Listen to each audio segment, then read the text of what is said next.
ना कुछ रियलिस्टिक में, मजा में पूरा धनगवा। जब लौट के आए घरे 3.5 बीघा गाँव वाला खेत बेचवाई, लौंडा युवा नेता बन गवा। लौंडा युवा नेता बन गवा। 3.5 बीघा गाँव वाला खेत बेचवाई, लौंडा युवा नेता बन गवा।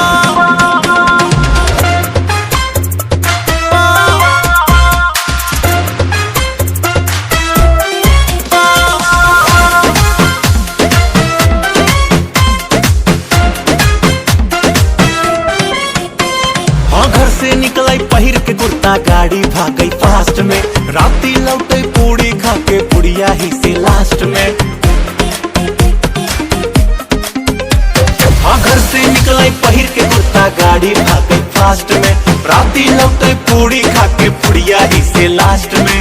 रहे गुना लागई हवा चारों शीशा बंद, ना देखई ना बगले उड़े बन के हवा। 3.5 बीघा गाँव वाला खेत बेचवाई, लौंडा युवा नेता बन गवा। लौंडा युवा नेता बन गवा। 3.5 बीघा गाँव वाला खेत बेचवाई, लौंडा युवा नेता बन गवा।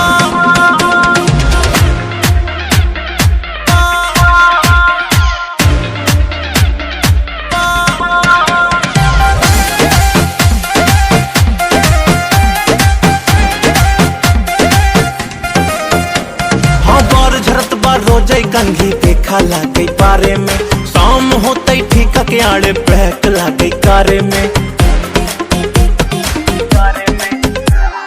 बार झरत बार रोजै कंघी देखा लागे बारे में, शाम होते ठीका के आड़े बहक लागे कारे में। पंडित अनुराग पहिरे कुर्ता 10,000 के, एक दिन पहिरे दूसरे दिन पक्का लवा। 3.5 बीघा गाँव वाला खेत बेचवाई, लौंडा युवा नेता बन गवा। लौंडा युवा नेता बन गवा। 3.5 बीघा गाँव वाला खेत बेचवाई, लौंडा युवा नेता बन गवा। बार झरत बार रोजै कंघी देखा लागे पारे में, शाम होते ठीका के आड़े बहक लागे कारे में। बार झरत बार रोजै कंघी देखा लागे बारे में, शाम होते ठेका के आड़े बहक लागे कारे में। पंडित अनुराग पहिरे कुर्ता 10,000 के, एक दिन पहिरे दूसरे दिन पक्का लवा।